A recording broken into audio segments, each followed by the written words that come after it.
Je le répète souvent les gars, mais le football est le plus grand sport de tous les temps. Y a pas un sport qui te fait plus vibrer que celui-ci. Y a pas un sport plus magique que le football. Et quand tu y crois à la victoire, ou du moins à l'égalisation et à te sauver les fesses in extremis de la première à la 90 voire 99e minute, tout est possible. Quand tu y joues avec des coronesses, jusqu'au bout que t'abandonnes pas, tout est possible.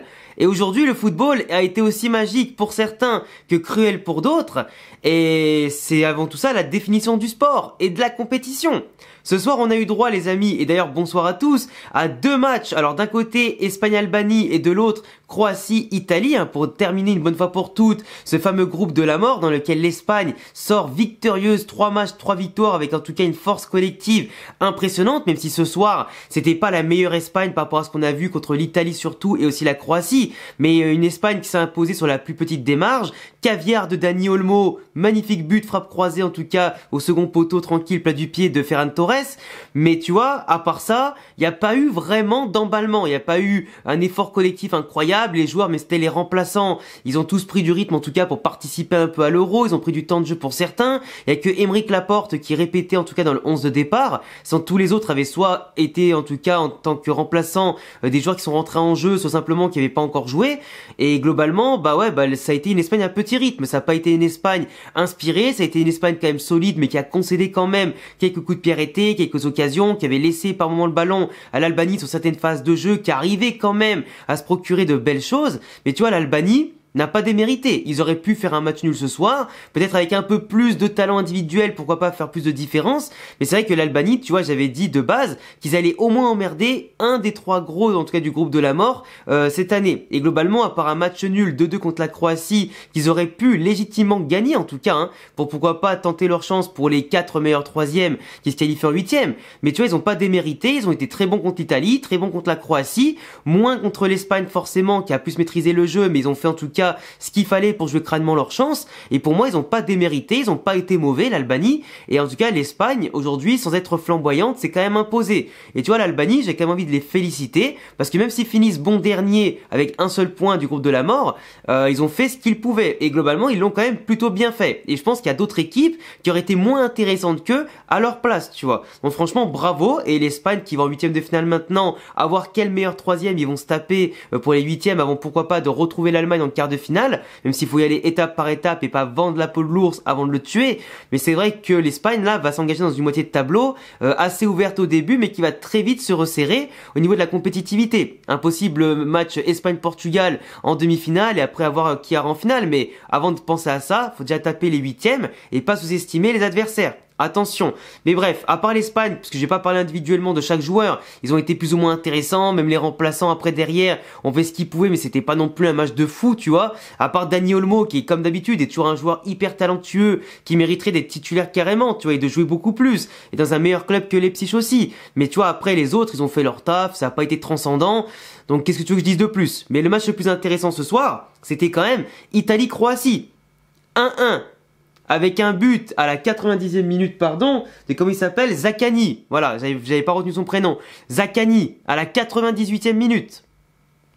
Qui a tout changé. Parce que avant son but, la Croatie était 2e, un peu de manière inattendue, parce que tu perds 3-0 contre l'Espagne, ouverture de l'Euro. Tu fais 2-2 contre l'Albanie, avec un football dégueulasse, et tu te sauves miraculeusement avec un 2-2. T'arrives contre l'Italie, t'es globalement pas en forme, tu passes très rarement le milieu de terrain, t'as très rarement des occasions, t'obtiens un penalty, alors qui est légitime, parce que le défenseur il a la main levée et décollé du corps, donc forcément même s'il se tourne et qu'il est quasi à bout portant, il a le bras décollé. Pour un défenseur, c'est soit tu les as derrière le dos ou collé à ton corps, mais tu les décolles pas comme ça, tu vois. Donc penalty plus que légitime, même s'il sort de nulle part parce que le mec tire ou centre, on sait pas trop ce qu'il fait, un peu à l'aveugle, comme quand toi sur FIFA par exemple, tu vas mettre une frappe dans le tas et t'espères qu'il y a une main et un penalty sifflé par l'arbitre avec le script, mais là pour le coup ça vient un peu les sauver. La Croatie, avec en plus Modric qui comme un symbole au début rate son penalty, qui arrive lui aussi au bout de son cycle avec la Croatie qui a de plus en plus de mal en tout cas à faire des différences, qui a un groupe qui arrive vraiment au bon bout de course et qui aura besoin de changements dès les prochaines semaines, prochains mois, prochaines années, et espérer pourquoi pas qu'ils aient une génération aussi belle que ce qu'ils avaient eu avant, même si ça va être très très compliqué de retrouver ça avec autant de beaux parcours entre les Euros et les Coupes du Monde. mais surtout les Coupes du Monde. Mais là, pour le coup, Modric, qui rate son penalty, qui avait déjà raté son penalty contre City, notamment en Ligue des Champions au tir au but, qui avait déjà raté un penalty un peu plus tôt cette année avec la Croatie, et là, qui en rate encore un. Après, sur l'action, on sait pas ce que font les Italiens, le ballon part, ça revient, Modric qui se retrouve tout seul et qui te met une frappe sous la barre magnifique, comme un symbole, et à la limite, vaut mieux qu'il marque sans penalty qu'avec, mais c'est magnifique, tu vois, sur le coup. Luka Modric qui montre que c'est un patron toujours disponible, qui lui quand il avait la balle était quasi inarrêtable, pour lui prendre le ballon c'était très compliqué, il fallait que les Italiens soient plusieurs, mais t'as toujours ses gestes de classe, sa technique, qui régule le jeu quand même croate et qui peut faire des différences, et là comme un patron c'était même émouvant, quand il sort il te passe le brassard, il harangue tout le monde, il est comme un gosse de 20 ans à quasiment 38-39 tu vois, ou je sais plus quel âge il a Modric, mais tu vois c'est bientôt 40 ans pour arrondir, le mec il a la fougue comme d'un jeune de 20-25 ans qui commence sa carrière tu vois, le mec est jamais rassasié. Et forcément que la Croatie, il aimerait bien aller le plus loin possible dans les compètes pour remporter un trophée, mais après les finales qu'il a perdues, que ce soit la Ligue des Nations, que ce soit la Coupe du Monde, tout ça, c'est sûr, c'est dommage.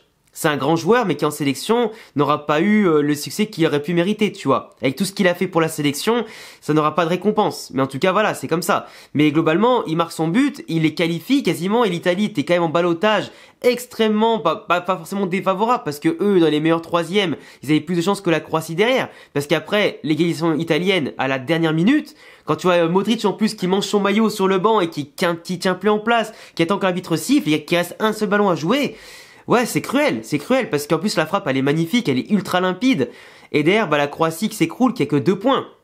Et là aujourd'hui la Croatie, pour qu'il se qualifie dans les meilleurs troisièmes, sachant que t'as déjà plusieurs équipes à 3-4 points, il leur reste plus qu'un espoir, c'est que la Tchécoslovaquie, Tchécoslovaquie, ce que je raconte, la République tchèque, pardon, moi je suis bloqué dans le passé, tu sais, République tchèque, qui a 1 point, qui ne doit pas gagner 2 points ou simplement gagner son match. Donc ils doivent rester à 1 point, parce que même s'ils vont à un match nul, je pense qu'ils sont comme les Croates, à peu près, au nombre de buts marqués et tout. Donc je sais pas si un match nul, ça fait passer la Tchéquie devant la Croatie, mais on va dire qu'il faut pas que que les Tchèques gagnent 1 point. Et en plus, la Slovénie a 2 points aussi. Donc, il y a la Slovénie qui joue contre l'Angleterre demain, ça veut dire que Modric, il va appeler Bellingham, il va lui dire « Frérot, massacre la Slovénie, s'il te plaît. Assurez votre première place par rapport au Danemark, mais massacrez la Slovénie. Parce que sinon, c'est mort pour eux. » Donc tu vois, la Tchéquie et la Slovénie qui sont qu'à soit égalité, soit 1 point derrière, autant dire que l'affaire elle est quasiment morte pour les Croates. Et dans tous les cas, vu leur niveau de jeu, ils iront pas loin. Et honnêtement, par contre l'Italie, parce que j'en ai pas encore parlé, mais l'Italie, honnêtement, ils vont jouer contre la Suisse, je crois, en étant 2e de cette poule. C'est très compliqué quand même, hein. C'est compliqué, parce que là, l'Italie, pour moi, n'a pas un grand niveau, hein. Enfin, que ce soit individuellement et collectivement, il n'y a pas de cohérence dans le jeu, il n'y a pas d'efficacité, il n'y a pas de créativité, il n'y a pas d'intention incroyable. Ils sont quand même très friables en défense, même si en soi ils n'ont pas pris beaucoup de buts. 1 but ce soir, 1 contre l'Albanie et 1 contre l'Espagne, seulement entre guillemets. Donc 1 but en moyenne encaissé par match joué. Mais ce que je veux dire, c'est qu'ils ont beaucoup d'occasions encaissées. Ils sont pas sereins, ils ont 0 contrôle, ils ont pas de technicien, t'as l'impression, pour réguler le jeu. Et c'est très compliqué, hein. L'Italie, franchement, avoir joué, je vais pas dire c'est une souffrance non plus, mais quand même, entre l'Italie et la Croatie, ce soir, on n'avait pas un giga niveau technique. Et franchement, que l'un ou l'autre ou les deux passent, je pense pas que, même si les phases finales, c'est différent des phases de poule, avec cet état d'esprit-là, et s'ils montent pas en puissance collectivement comme individuellement parlant, peu importe l'adversaire qui les aura de part et d'autre, même si un match de foot de demain, c'est pas la même vérité que le match d'aujourd'hui, que le match d'hier, mais c'est très compliqué, hein. Franchement, l'Italie et la Croatie, pour moi, ça va pas loin à l'Euro, tu vois. Enfin bref, en tout cas, c'est cruel pour les Croates, ils ont encore un espoir, on verra bien demain et après-demain ce qui va se passer pour eux. Dites-moi en commentaire ce que vous avez pensé de ces 2 matchs-là, Espagne-Albanie, Italie-Croatie. Moi j'ai maté les 2 matchs en parallèle, mais vraiment, c'est pas la journée, il y a trop de choses à dire non plus, parce que bon, le bilan technique n'est pas incroyable, on s'est pas trop régalé non plus sur les 2 matchs.